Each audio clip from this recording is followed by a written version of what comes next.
Hello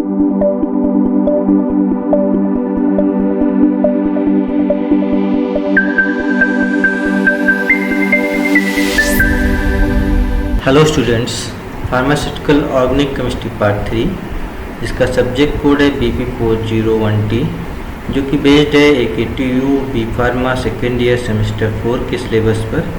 इसका 18th lectures मैं आप लोगों के लिए लेकर आया हूँ। इसके पहले हम लोग ने से लेकर 10 लेक्चर तक यूनिट 1 में स्टीरियो आइसोमेरिज्म के बारे में पढ़ा और लेक्चर 12 से लेकर के 13 में हम लोगों ने सिस ट्रांस इजर्ट्स इन एंटी कॉन्फ़िगरेशन के बारे में स्टडी की एंड लेक्चर 14, 15 और 16 में हम लोगों ने कन्फर्मेशनल आइसोमेरिज्म में इथेन, ब्यूटेन और साइक्लोहेक्सेन के बारे में स्टडी की। और जो आपका लेक्चर 17 था उसमें हम लोगों ने एट्रोप आइसोमेरिज्म के बारे में जाना और आज के लेक्चर्स में हम लोग सीखेंगे स्टीरियो स्पेसिफिक रिएक्शन के बारे में। तो जो स्टीरियो स्पेसिफिक रिएक्शन है इसकी डिफिनेशन है stereo isomeric reaction in which a particular stereo isomer reacts to give one specific stereo isomeric product. अगर कोई स्टीरियो आइसोमेरिक रिएक्शन में है जिसमें स्टीरियो आइसोमर बनते हैं तो उसमें पॉसिबिलिटीज़ रहती हैं एक से ज़्यादा स्टीरियो आइसोमर बनने की। अगर उन पॉसिबल स्टीरियो आइसोमर में से कोई एक ही स्पेसिफिक आइसोमर बनता है और बाकी आइसोमर नहीं बनते हैं तो ऐसी रिएक्शन को स्टीरियो स्पेसिफिक रिएक्शन कहा जाता है और इस प्रॉपर्टी को स्टीरियो स्पेसिफिसिटी कहते हैं। दस each individual stereo isomeric substrate under stereo specific synthesis gives a different isomer of the product। अगर हम लोग इनके एग्जाम्पल की बात करें तो कुछ एग्जाम्पल यहाँ पर लिखे हुए हैं, जैसे bromination of alkene, epoxidation of alkene, SN2 reaction, hydroboration of alkene, hydrogenation of alkene. तो अगर इन रिएक्शन में फाइनल प्रोडक्ट स्टीरियो स्पेसिफिक है तो दोनों आइसोमर एक साथ नहीं बनेंगे, या तो रेशमिक बनेगा या तो मेसो बनेगा या फिर आर आइसोमर बनेगा या फिर एस आइसोमर बनेगा। तो इसमें से कुछ एग्जाम्पल हम लोग यहाँ पे डिटेल में स्टडी करते हैं। तो पहला एग्जाम्पल हम लोग लेते हैं ब्रोमिनेशन ऑफ ब्यूटूइन यानी कि ब्यूटीन का। अगर हम ब्यूटूइन में सिस आइसोमर का ब्रोमिनेशन कराएं और तो इस एडिशन को यहाँ पे ब्रोमीन का एडिशन होता है और ये एंटी एडिशन का एग्जाम्पल है। तो जो डबल बॉन्ड है, अगर यहाँ पे आप देख सकते हो जो ब्यूटीन है ये प्लेन में है, सारे मिथाइल और हाइड्रोजन ग्रुप एक प्लेन में है और इसमें दोनों मिथाइल ग्रुप डबल बॉन्ड के सेम साइड में है, ऐसे ये हाइड्रोजन दोनों सेम साइड में है, इसलिए ये सिस आइसोमर है। जब इसका ब्रोमिनेशन कराया जाएगा तो ब्रोमीन इसमें दो तरीके से ऐड हो सकता है।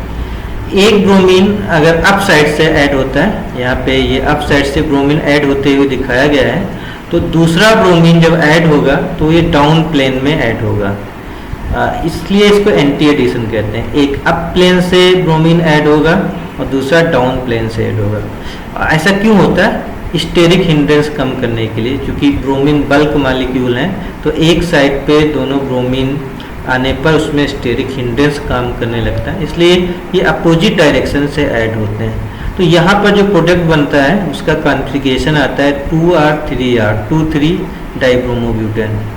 या फिर दूसरी कंडीशन हो सकती है कि जहाँ पर आपका ये ब्रोमीन अप साइड से ऐड हुआ था, दूसरे कंपाउंड में ये डाउन साइड से ऐड हो जाए और अदर साइड पर जहाँ पर ये डाउन साइड से ऐड हुआ था आगे जाकर के ये अप साइड से ऐड हो जाए। तो जो दूसरा कंपाउंड बनेगा उसका कॉन्फ़िगरेशन निकालने पर 2S 3S कॉन्फ़िगरेशन निकलता है।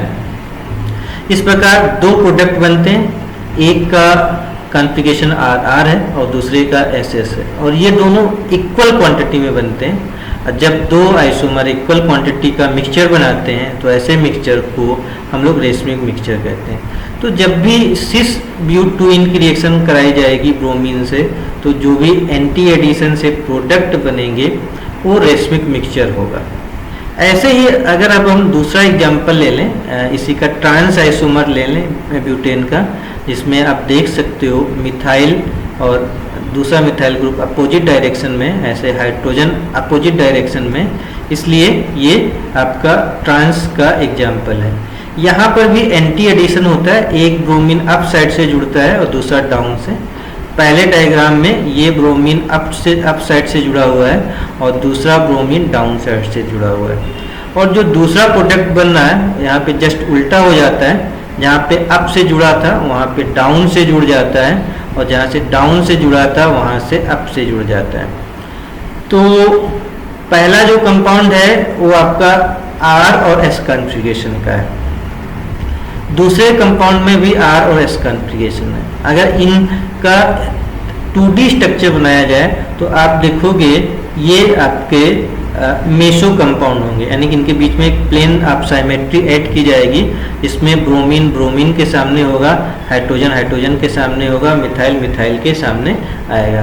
तो ये दोनों मेसो कंपाउंड हैं और इनके बीच में प्लेन ऑफ साइमेट्री ड्रा की जा सकती है।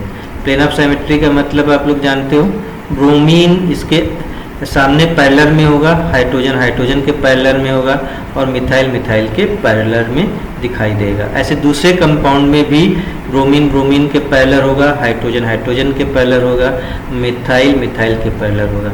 तो इस तरीके से ये दोनों कंपाउंड आइडेंटिकल हैं, दोनों कंपाउंड सेम हैं। दो डायग्राम बनाने की यहाँ पे कोई ज़रूरत नहीं, केवल एक ही डायग्राम बनाना चाहिए था, और समझाने के लिए हमने दो डायग्राम बनाए हैं। Both diagram is same 2R3S। तो ये मेसो कंपाउंड है। तो इसका कंक्लूजन ये निकलता है, सिस से ब्रोमिनेशन कराने पर हमेशा रेशमिक मिक्सचर बनेगा और ट्रांस का ब्रोमिनेशन कराने पर हमेशा मेसो कंपाउंड बनेंगे। तो that is the example of specific stereo specific reaction. ऐसे ही अगर हम लोग दूसरा एग्जांपल देखें, इस बार हम लोग इपॉक्सीडेशन कराते हैं ब्यूटूइन का। तो सिस में जब हम इपॉक्सीडेशन कराते हैं तो इपॉक्सीडेशन के लिए जो पॉपुलर ऑक्सीडाइजिंग एजेंट है, इसका नाम है आपका मेटा क्लोरो पर बेंजोइक एसिड, और शॉर्टकट में इसको हम लोग MCPBA से लिखते हैं। इसमें जो C OH होता है, जनरली आप लोगों ने COOH पढ़ा हुआ है, क्योंकि ये पर ऑक्साइड है इसलिए इसमें OOH होता है और ये रेड कलर वाला ऑक्सीजन जा करके इपॉक्सीडेशन में पार्टिसिपेट करता है। यहाँ पर जो एडिशन होता है वो सिन एडिशन होता है।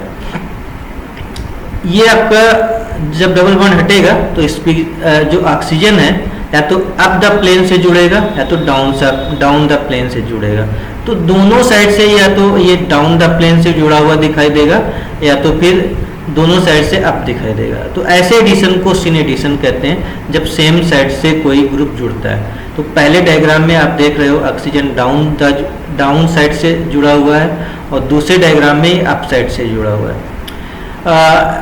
ये जो ऑक्सीडेंट कंपाउंड बनता है इसमें भी हम लोग सिस ट्रांस पता कर सकते हैं। अगर ऑक्सीजन की साइकिल को देखें तो आपका मिथाइल ग्रुप सेम साइड में दिखाई देता है और हाइड्रोजन साइड अपोजिट साइड में दिखाई देता है। तो ये आपका सिस प्रोडक्ट कहलाता है। ऐसे दूसरा प्रोडक्ट भी जो है सिस प्रोडक्ट कहलाता है।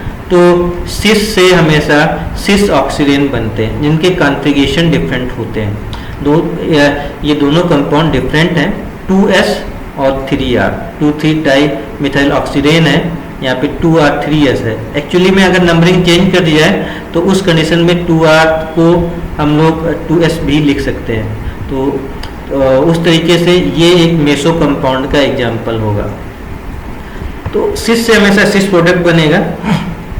अगर अब हम लोग ट्रांस से यही रिएक्शन कराएं तो यहाँ पर भी सिस एडिशन होगा, या तो ऑक्सीजन डाउन साइड से जुड़ेगा जैसा पहला स्ट्रक्चर में दिखाया गया है, या फिर अप साइड से जुड़ेगा। अगर सिस ट्रांस यहाँ पे देखने की कोशिश करें तो मिथाइल अपोजिट डायरेक्शन में और हाइड्रोजन अपोजिट डायरेक्शन में। तो यहाँ पर प्रोडक्ट जो है हमेशा ट्रांस बनता है। अगर आर कॉन्फ़िगरेशन के हिसाब से देखें तो पहला कंपाउंड SS कॉन्फ़िगरेशन का है और दूसरा आर कॉन्फ़िगरेशन का है। तो इस तरीके से ये जो एग्जाम्पल है रेशमिक मिक्सचर का एग्जाम्पल है।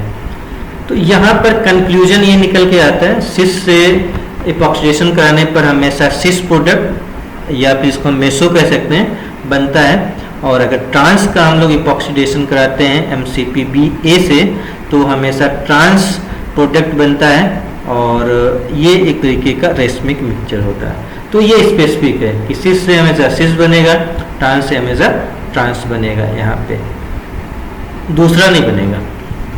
ऐसे एक एग्जांपल और हम लोग देख लेते हैं SN2 रिएक्शन का। SN2 रिएक्शन में हमने यहाँ पे 2-ब्रोमोब्यूटेन लिया हुआ है। तो आप लोगों को पता होगा कि SN2 रिएक्शन में जब भी रिएक्शन कराते हैं तो जो न्यूक्लियोफाइल है बैक साइड से अटैक करता है, और दूसरा न्यूक्लियोफाइल जो है जो रिएक्टेंट होता है उससे बाहर निकलता है। तो यहाँ पे OH बैक साइड से अटैक कर रहा है और Br निकल रहा है, जिसकी वजह से एक ट्रांजिशन स्टेट बनती है, जिसको मैंने यहाँ पे ब्लैक डैश लाइन से दिखाया हुआ है, और उसके बाद में ब्रोमीन निकल जाता है। तो जब ब्रोमीन निकलता है तो यहाँ पे कॉन्फ़िगरेशन रिवर्स हो जाता है हमेशा।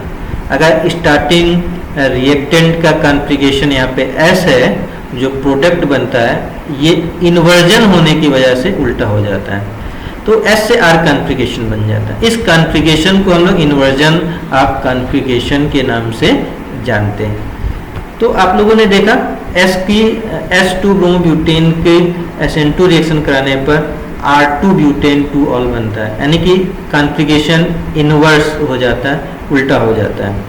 ऐसे ही अगर हम लोग R कॉन्फ़िगरेशन का रिएक्टेंट लें, R2 ब्रोमोब्यूटेन पर न्यूक्लियोफाइल OH का अटैक कराएं तो रिएक्शन बिल्कुल सिमिलर चलती है। Br निकलेगा, OH जुड़ेगा और इन्वर्जन हो जाएगा। तो जो स्टार्टिंग में R कॉन्फ़िगरेशन है वो आपका S कॉन्फ़िगरेशन में कन्वर्ट हो जाता है। तो पहली वाली रिएक्शन में S कन्वर्टेड इन R और दूसरी वाले में R converted in S। This is called inversion of configuration, और ये हमेशा होगा, ऐसा नहीं होगा S से S कभी प्रोडक्ट SN2 रिएक्शन में नहीं बनेगा। तो ये भी एक स्टीरियो स्पेसिफिक रिएक्शन है। तो अगर हम समरी की बात करें तो स्टीरियो स्पेसिफिक रिएक्शन वो रिएक्शन है जिसमें पॉसिबल 2 आइसोमर से एक आइसोमर, एक स्टीरियो आइसोमर बनता है, दूसरा नहीं बनता है, तब इसको हम लोग स्टीरियो स्पेसिफिक रिएक्शन कहते हैं। ओके, तो ये तो था stereo specific reaction. Next lecture में हम लोग स्टीरियो सिलेक्टिव रिएक्शन के बारे में पढ़ेंगे। तो आप लोग तब तक पुराने लेक्चर्स देखिए और उनको तैयार कीजिए। और अगर अभी तक आप लोगों ने चैनल को सब्सक्राइब नहीं किया है तो चैनल को सब्सक्राइब करें, और जो अपने कलीग्स हैं, स्टूडेंट्स हैं, जानने वाले हैं, उनको जो वीडियोस फॉरवर्ड करें, इससे वो भी इसका नॉलेज ले सकें। तो मिलते हैं नेक्स्ट लेक्चर्स में।